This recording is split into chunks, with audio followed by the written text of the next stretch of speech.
Hello and welcome back to Open. Don't forget, we're always inviting you to get social with us. That's right. Tweet us at BronxNet TV and tweet me at Rhina Valentine.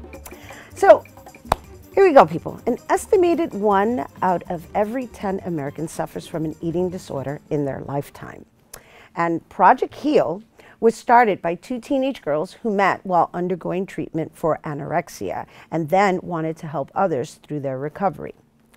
Joining us now to share more about how this organization has grown and the help that they provide, we welcome the Director of Volunteer Services at Project HEAL, Ali Junio, and along with the NYC chapter co-leader, Colleen Baker. Hi. Hi. Hello. Did I say it right? It's who knew. But who knew? It's okay. Who knew? I wish they would have wrote it like W-H-O. It's okay. It's a tough one. It's who knew. Yes. I'll make sure I remember that. But truly, the reasons for you being here are more important, not that your name isn't. And the work that you're doing is really, really important, especially with just all the media pressure of having to look a certain way. And we spoke briefly prior to the interview, and I understand you're both recovered from eating disorder. Yes. So can we have a little conversation about that first? Sure. Yeah, absolutely. Do you want? Oh, sure. So I am someone who went from being an obese child, as our nation likes to call it, and then went on to develop anorexia, consequently from being forced to diet at such a young age, the young age of 9, and just put me in this mindset of like, I can't eat foods because foods will make me fat. And that was my understanding of how eating and overall well-being went. So just out of curiosity, what did you define obese as? What is there a weight factor that defines obese? So there's technically, like our country uses the BMI standard, right. Which body mass right, index. And the reason that I say what we call is because I'm very passionate about challenging the BMI, because there's so many studies out there that indicate it's inaccurate. And so while our country uses that to tell whether or not someone is quote unquote obese, they're really mislabeling individuals that are obese, and it's really not as easy as just grouping people into a category. And by doing so, we're actually kind of feeding into this ideology that thin is what to strive for rather than overall health, and that all bodies can be healthy at different sizes. And how old are you? Right now? No. Oh. When they diagnosed you? Sure. So when I was growing up, I first kind of got labeled as obese around age 9, hit my highest weight at age 14, and then developed anorexia by the time I was 16. Wow. Yeah. Yeah. Thank you for sharing that. Of course. Thank you. So I have a bit of a similar story. Things were much less defined for me. I was more just, I'm just a larger person by nature. That's just what my family is. And so growing up, I had a pretty good acceptance of that. But as I kind of grew up and kind of came into a more womanly form, I began to realize that I was losing a little weight naturally, and it became very addictive for me as I was very influenced by the media. I was very influenced by the forces around me. I always had this idea, being a taller, bigger person, that I was different, and that the only way that I could prove to the world that I wasn't this bigger person, that I've done everything that I could to not be that, was to be as thin as humanly possible. So that's when I really developed this eating disorder that, you know, waxed and waned in different ways between restricting, binging, and purging. And oh, you were purging too? Yeah, the main part was for me was really bulimia, you know, I was purging very frequently. And this was over time, and then ultimately in college, I was still kind of struggling with this, trying to figure out, kind of in denial, and figure out really who I was and what I wanted to do with my life, and still kind of having this eating disorder hanging on. And ultimately, by finding my passion for psychology and wanting to do something with my life to help other people, I was able to really recover and kind of join this community of recovery through Project HEAL and different organizations, and realize that my life meant a lot more helping other people than it ever would have been tearing myself down. So it was really an interesting process. So nice, good for you. Good for both of you. Thank Congratulations you. on your transformation. Thank you. And so how long have you been with Project HEAL? I've been with Project HEAL, it's been about 3.5 years now, I realized, which is crazy. And Ali? So I have been best friends with the co-founder since its inception in 2008, but my recovery process was a lot longer, so I wasn't volunteering until 2014. And so what does this recovery process entail?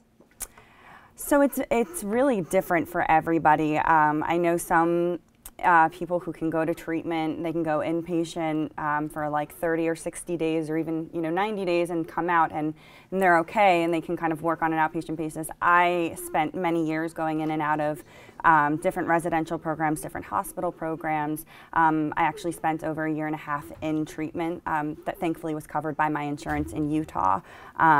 Which is why I'm so dedicated to giving back to others, because that's an opportunity that really many people don't get, and it saved my life. So because you had this in and out reoccurrence, right? Did you find that it was your body or your mind?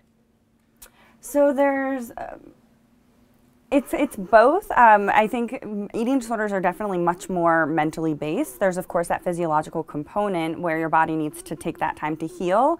And there's, I think, a biological, neurological component in your brain, and they're still doing more studies on that. But to answer your question, I don't know if I'm getting it right, but I think the longer process has been the mental work and coming to terms with accepting my body's okay the way that it is. It doesn't need to be a size X, I don't like saying numbers, right. But it can be whatever, and I can be okay with that, and I'm still okay, just with who I am. That's beautiful. You're beautiful. Thank you. You're welcome. Yeah, that's something that I think a lot of girls and boys don't hear a lot about. I know for me, I was bullied a lot growing up, and so even the idea of thinking that I'm okay as I am was really a difficult concept for me to understand and believe in. So the reason I asked that is because I was just wondering, within that recovery process that Project Heal offers, do they offer psychological help as well? Yeah. So actually what we're doing is getting people into this life-saving treatment by raising as much as we can to actually send people to life-saving treatment, because it is so difficult to get insurance coverage, or because of the high cost, which can be upwards of $30,000 a month for these programs. Right, because insurance doesn't cover eating disorder. They don't. Not a lot of them, right? Yeah. They've improved slightly with the changes that were made to the DSM-5, which is the Diagnostic Statistical Manual that clinicians use to diagnose mental disorders. But with that said, there are still only 10% that are actually getting into treatment out of those who have eating disorders, which is 30 million Americans suffer from eating disorders. Wow, yes. So there's that's a 90% that's not getting the help that they need. And Project Heal is throughout the United States as well? Yes. We also have established a chapter in Sydney, Australia. We have nonprofit status there. Nice. Yeah, and we have some presence in Canada and Toronto and Quebec. So we have, and we also have some awareness-based, we have like a UK ambassador, so she brings awareness into the UK. So we're working on expanding slowly, but we have 40 chapters throughout the US, Canada, and Australia. And where's the chapter here? The New York City chapter that myself and my co-leader, Emily Costa, run. We have an active group of volunteers that get together to organize different events. Our goal is to raise as much as we can as a chapter to help with the bigger goal, and also just raise awareness that recovery is possible. That's something that we also really firmly believe in, that you can fully recover from this disorder. So how many members are part of the New York City chapter? It's so hard to say. It's kind of like a rolling basis, but we have a huge following of people. Like, my list of volunteers is probably like close to 50 or 60 of people who are actively looking to be involved. So we're referring to the actual volunteers, and I'm really referring to the services, right? Within, like, how many people come through. It's just, it's really baffling to me that this is something that still exists. And a lot of it has to do with the pressure of society. Sure. Yeah. And so I'm just curious to know, like, how many people come through this program? Oh, in terms of like applications? In terms of how many applications. So we have hundreds of people submitting applications annually.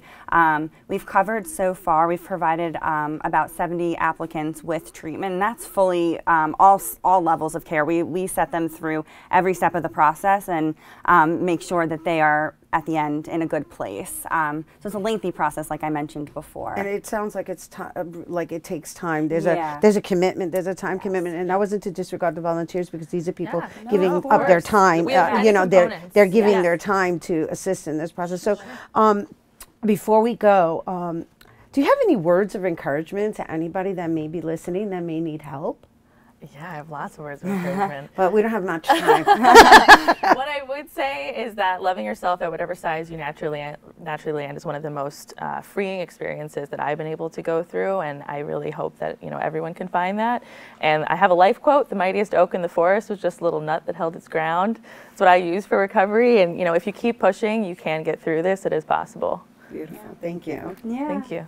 And just that, for all the men and women, this affects everybody. No one's immune to an eating disorder, and to just know that that there's hope out there, and if you need help, reach out to Project Heal, and we would love to be able to help you. Thank you so much, ladies. Thank you. Colleen. Thanks so much. No, thank you. You're both beautiful. I just want to say really Thank you. quickly, Okay, New York really City quick. Gala on May 16th, Okay. City Winery. So check out theprojectheal.org to buy tickets. Lily Collins will be there. Mitch Grassi from Pentatonics will also be there. So it's an event not to miss. Got it. Yes. Thank you. Thank you. You're welcome. Thanks You're so much. welcome. All right. Once again, for more information on Project Heal, you can visit their website by going to theprojectheal.org. We are taking a quick break, but don't go anywhere. We'll be back with more Open after this.